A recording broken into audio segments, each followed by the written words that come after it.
And on that note, we are honored to be joined by His Excellency Anthony Thomas Aquinas Carmona, former president of the Republic of Trinidad and Tobago. Hello, Mr. Carmona. Hi. How are you?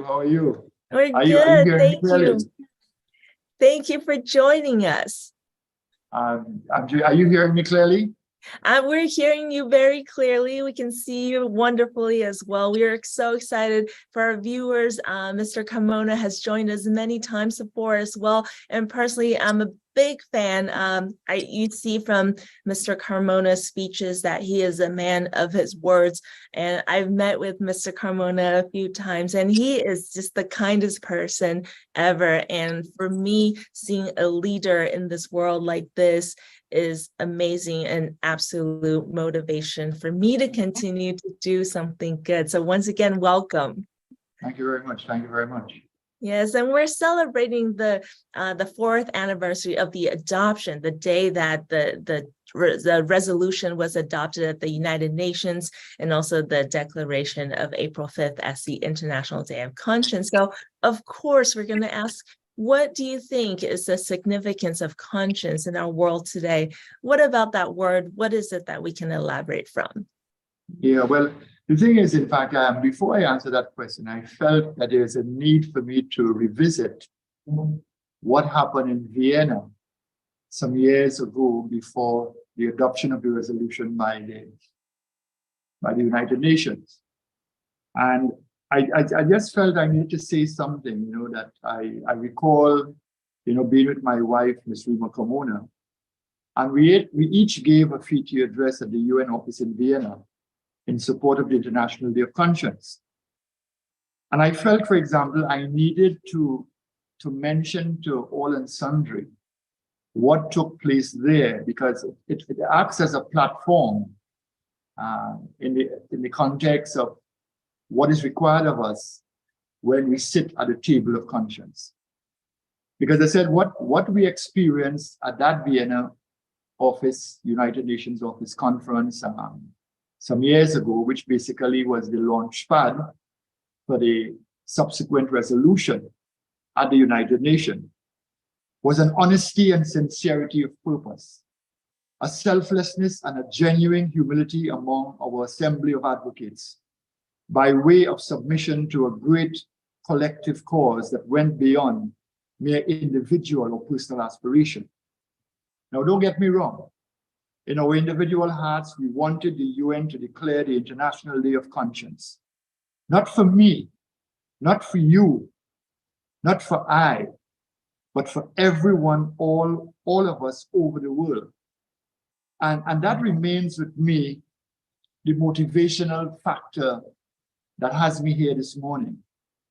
Because what I can recall is a genuine singularity of purpose and mission. And that continues to be inspiring and inspirational in my life, and I know in the lives of all those persons who are associated with FOPAL.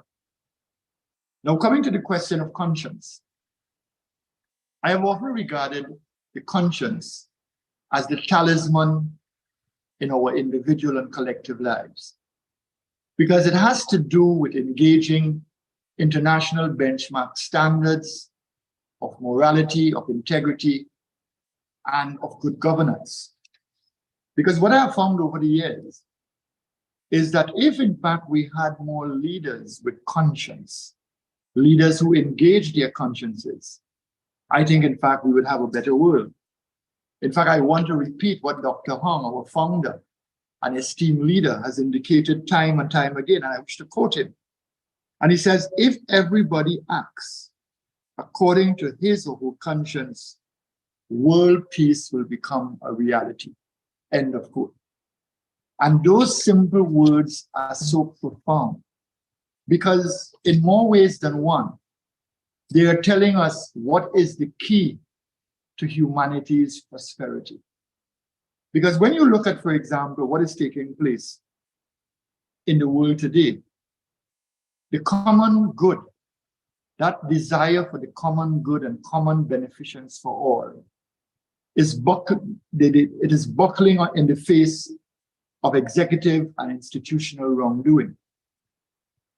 And I think individually and collectively, we must always have that courage to defend and protect what is good and what is right and what is just and what is upstanding.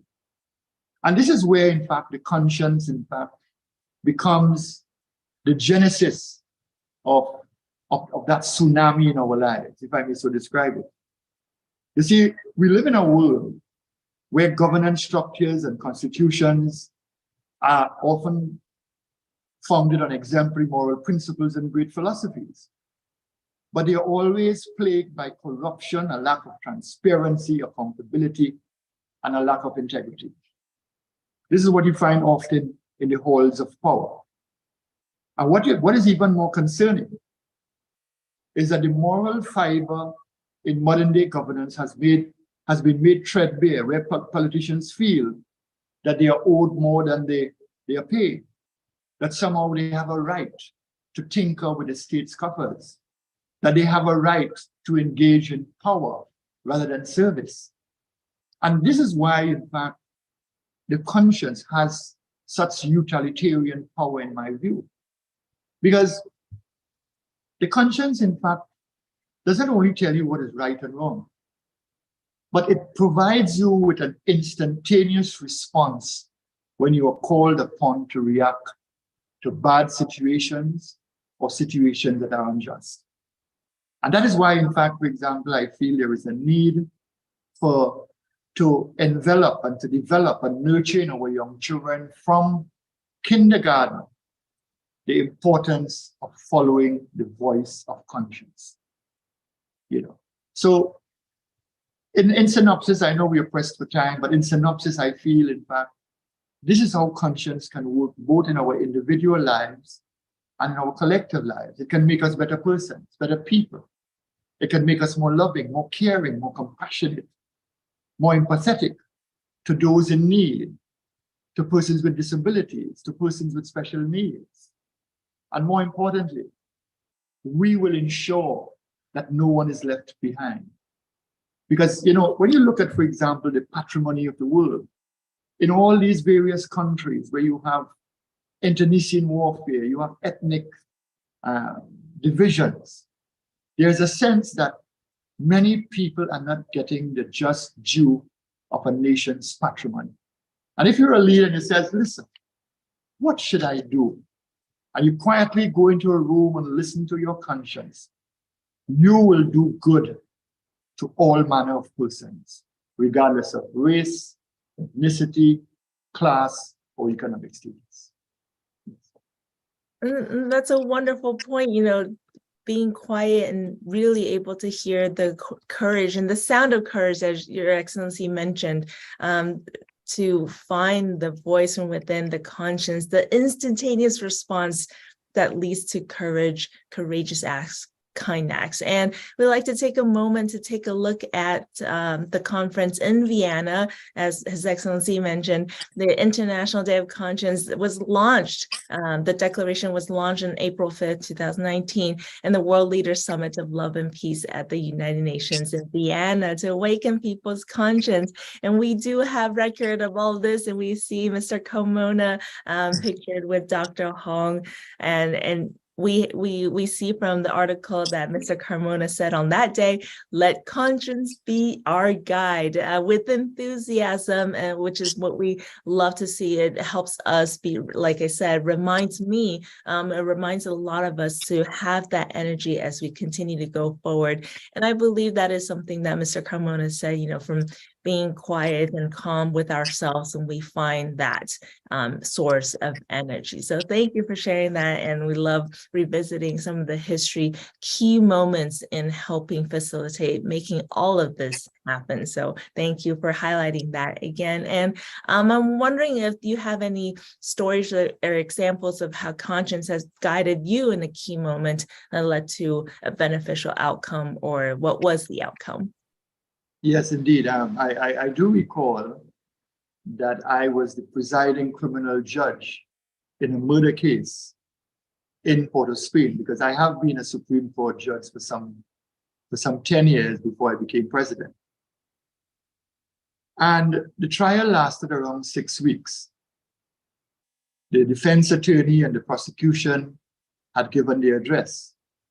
And I was supposed to sum up the matter to the jury, a very serious murder that could have attracted a capital punishment. And I went home by an aunt of mine. And she told me something that was simply amazing. She said, do you know, but I know you're busy, but do you know that the case that you're doing, that you're presiding over, do you know, in fact, that the victim, the murdered young girl of 16 years, was your cousin? And I said, what? She said, yes, it was your cousin. Because in fact, your uncle that you never knew had married this particular person, a Chinese woman, and she is your cousin. And I said, well, why didn't you tell me this? She says, yes, no problem, because I know you would be fair. And immediately I realized that I could not continue this case, that 6 weeks had passed, a lot of judicial time, a lot of evidence left. And on the Monday morning when I went to court, I explained to the judge, to the jury rather, and the lawyers, that I had to abort the trial because I found out over the weekend that the victim was my cousin. And my aunt told me, well, don't you worry about that when she was telling me it. She said, don't you worry because nobody will know. And I said, but I will. I cannot be a judge, regardless of at what time. I cannot be a judge in a matter involving a family member of mine who was murdered. And what was amazing about it is this, is that of course, I found the law afterwards that gave me, that provided me with the basis for my recusal and aborting the trial. But what I found amazing then is that I felt it was a work of conscience because it wasn't a case of deciding right or wrong. It was a case of immediately making an affirmative stance on an issue. There was no hesitation. And I felt in the circumstances that my sense of conscience drove me to decide immediately that I could no longer take part in that matter. And justice was served because it is about the rule of law. It is about perception of justice. It is about ensuring that as a judge, you do not have actual bias or perceived bias, because the administration of justice will suffer if a judge is found to be biased either actually or perceptibly. So this was the end result. And what was amazing is that a lot of people, international people, came out and commended me for the stance I took. And it was not about me. It was about in terms of people confirming in their minds that the administration of justice was in fact being justly served. And that was the major purpose and the major outcome.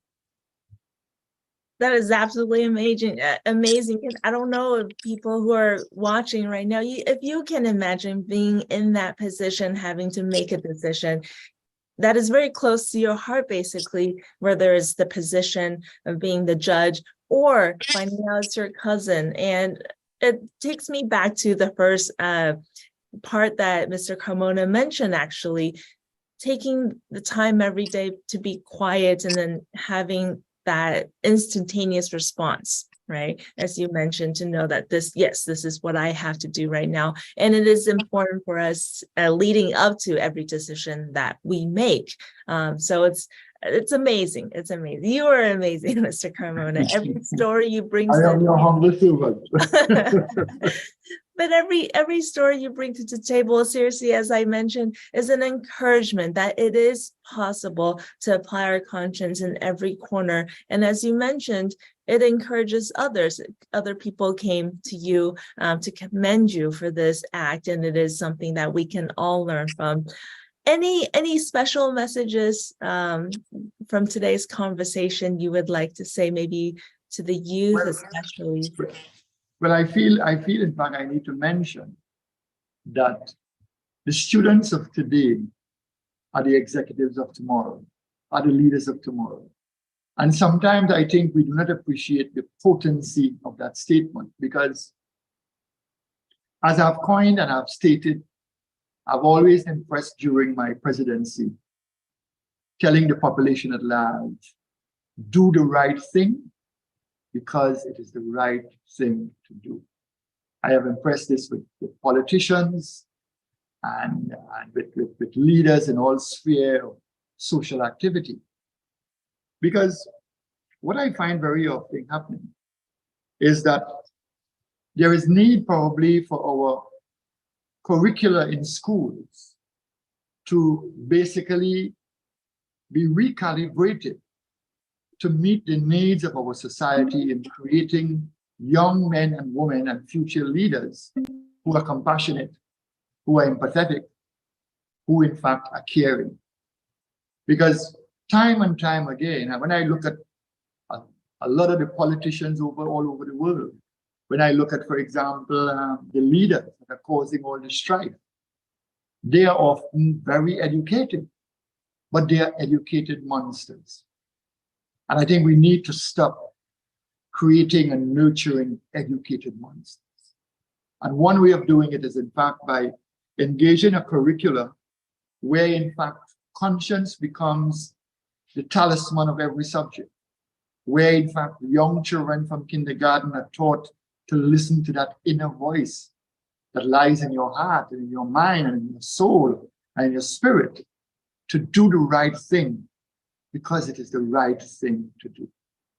So I feel, for example, very confident because I really admire the passion of Dr. Hong in terms of what he has been able to accomplish, how he has been able to pull persons who were indifferent, who were susceptible on our side, the side of FOPAL, to appreciate that you can make the difference in the world by adopting a culture of conscience through the power, a culture of peace through the power of conscience. And I think, in fact, it is very commendable. I have to congratulate you personally and Fabian and all those who have met, for the last few years as part of the executive and the team of FOPAL for being so committed, being very strong advocates, being sincere, warm, and humane. And that speaks a lot about your advocacy. Because when you can be nice and do nice things with people as part of your advocacy, it demonstrates how genuine your advocacy is. And I want to commend Dr. Hong in that regard for being such a nice person at all times, but yet being passionate, committed, and focused to ensure that we have a world of conscience. And that to ensure that, in fact, that by having a world of conscience, we will all engender and nurture within ourselves, individually and collectively, a moral compass to always do the right thing. And remember, we are mortals. It is not a perfect world. We will make mistakes. But part of that process of conscience building is admitting wrong and doing right. So I want to thank you very much, in fact, for having me this afternoon, because of course we're coming close to lunchtime, and to keep up the great work that you all are doing. And that in my little world in Trinidad and Tobago, whenever I speak to children at graduation ceremonies, when I speak internationally, I always try to ensure that in my speeches, there is that singular motif, at least one of the motifs, and that is the motif of conscience. Because I am committed, I feel very strongly that it represents, in fact, the key that will open the doors of all educated monsters, all men and women, of heartless men and women. Because at the end of the day, if we can tap into that reservoir of conscience, we will certainly have a better and greater world. So thank you very much. Thank you, Mr. Carmona. Beautiful sharing too, and I appreciate you and stressing the importance of conscience. And I feel from you, Mr. Carmona, that along with conscience, it aligns or it spreads the idea of love. And that is what I honestly feel from you. You have so much love for the people around you, your family, the people you meet, even like me, my short encounter with you, I felt cared for and respected by you, and which is amazing. And so I appreciate you. I thank you so much for giving up that energy to all the people that you meet and within your stories. Again, a great encouragement for all of us. So we hope the viewers enjoyed our conversation today. Once again, Mr. Carmona, thank you so much for joining us, taking the time out of your busy schedule. Thank you very much. What happened? I have another commitment that I need to attend to, so I will have to leave for a short while. Of course, no worries. And for all the viewers too, and Mr. Carmona as well, this will be on YouTube for viewing later. I wish all the other speakers, all the best, and my heartfelt sentiments to them. Yes. Thank you, Mr. Carmona. We'll see you next time. Yeah. All right. Okay. Bye.